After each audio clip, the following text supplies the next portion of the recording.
Now, for more on Apple's new devices and a reaction to it, we are joined by Mario Armstrong. He's a digital lifestyle expert. Okay, Mario, thanks for having me. Thank you for being here today. Sure. We see that they've come out with two new phones, Yes. the 5C, which is the more affordable phone, and the 5S, which has what's called Touch ID or fingerprint recognition technology. Now, we see that investors were not that impressed by the products. Shares went down. Shares went down. That's right. How did you feel about the products? Well, I think I can kind of concur with what the market felt. I think the expectation was so high, and what we really were expecting to see, because we knew that Apple had to do something innovative to really come off of where they've been. 4 or 5 years ago, they introduced this brand new phone that really revolutionized the market. Tons of competition has now come on to play, but I think that set a goal so high that I don't know how they're going to be able to surpass that unless they do something really revolutionary again. Right, it didn't impress you, and you were talking about how much competition there is right now. iPhones accounted for 13% of global smartphone shipments in the second quarter. That's according to research from IDC. That's down from 17% for the same period a year ago. Contrast, Android's share has grown from 69 to 79%. Do you think that this new operating system the iOS 7 is going to give them any chance at clawing back some of the market share? Oh, globally? Yeah. Oh, no, I don't think the software in and of itself is going to be enough of a reason for someone that's already on Android to say, I'm going to leave all my apps, I'm going to leave all my productivity tools, and I'm going to walk away from the content that I've already purchased to jump over to this new operating system. It's just not that significant enough, in my mind, and from my expert opinion, to say that people will jump ship from one brand to the other. Now, if you're in the middle and you're in the market and you're looking, there are some very compelling features about this operating system that may interest you for sure. Such as? Well, the fingerprint scanning, it's maybe not the biggest feature of the day, but it is in the fact that it helps with theft and deterring theft. The other thing is it's a faster processor, it's a faster machine. So that will be able to run faster apps that can do more complex things. Now, will you also get some free apps on the new phone? Yes, you will. And that's an interesting thing that it was almost like I couldn't tell if this was buy the Happy Meal and you get the side of fries too type of thing, because it was that's not very innovative is what I'm getting at. They're offering software that's whatever device you buy that you'll get for free. That normally would cost you $9 or $10 depending on what software you'd get. So presentation software, photo editing, iPhoto, iMovie to edit your movie right after you shot the kid's birthday moment, and to edit that and then share it right away. That used to cost $10 per app. So they're adding that in for free. All right, well, the most interesting thing I think is this Touch ID, the fingerprint technology. You will be able to buy through this fingerprint technology items on iTunes. So this is true. What could this possibly do for mobile payments? Okay, good question. Yeah, because all right, so we're talking one touch, one click, and you're actually purchasing something. Yeah. This is all about the ecosystem. And this is why Apple is really kind of brilliant in that they didn't always worry about just what did our phone look like. They wanted to make sure the software worked seamless, that my grandmother could actually download a song or a music video.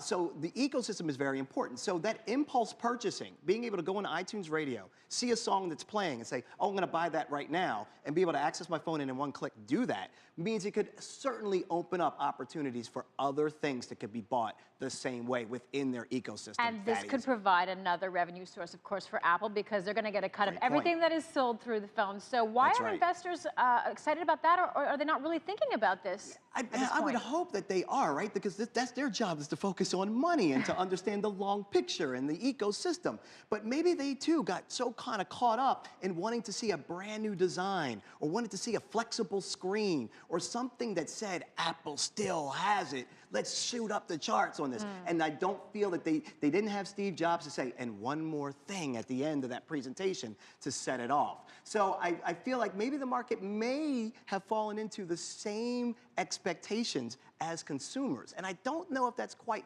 fair at this point in the game. Well, you mentioned Steve Jobs. So how would you assess Tim Cook's position at the helm of the company, since he took over? Yeah. It seems that we really haven't seen much excitement about Apple. I mean, could we really say that since the end of Steve Jobs, that's really been the end of the innovation feeling at Apple? I think you could certainly cast that shadow over it, and I think that's justifiable. When Steve Ballmer, when Bill Gates left and Steve Ballmer took over Microsoft, I think people cast the same shadows. Like, can this guy do what Bill did? The answer is there's no way. These are two different people that did two different things. Now, is it fair to say that this is Tim Cook's fault or lack of vision? I believe a lot of what's happening right now is still all Steve Jobs' vision. They may be executing it differently, or there may have been some shifts or some pivots that may have happened under Steve that we don't know. But I think Tim Cook is great at managing a product line that's mature. So the interesting thing will be, can they create new innovation that speaks to Steve Jobs? So do you think it's less about Apple's weakness and it speaks more to the competitor's strength right now, that they just have much tougher competition now? That's a tough question to really answer because there's a lot of competition. I know people that are on their Samsung or Motorola devices and on Android, they're sticking with it. Windows Phone keeps getting discounted, but Windows Mobile has over 100,000 apps. I have the Surface tablet right here, and I like the Surface tablet. A lot of techies might ding me for this one right now for saying that, but I think it's being overlooked. So my point is that the competition is causing some of this feeling that Apple may not be the only king at the top of the hill anymore. Okay, just to wrap it up about the iPhone 5C, this is the cheaper one Yes. that ostensibly is going to help Apple gain bigger inroads into market share in emerging markets, particularly. That's right. Yes. The price point, it was $99 to $199. Is that cheap enough to attract the customers that they want in places like China? Well, you know, China's their biggest market. China is huge. And so when you look at China Mobile and their distribution through that, there's a big announcement happening tomorrow in Beijing. So because we don't know some of the other pricing that's going to happen. We do know $99 for a 16 gig phone. But in emerging markets, the subsidies aren't the same either. And a lot of people kind of forget that. So here's the thing that really strikes me as interesting. $549 is what this phone costs off contract. A lot of phones are bought in the emerging countries off contract. Right. That's still an expensive phone. That's an expensive phone. So very interesting to see what happened in China. Mary Armstrong, thank you so much for joining us tonight. Thanks so much for having me. Great.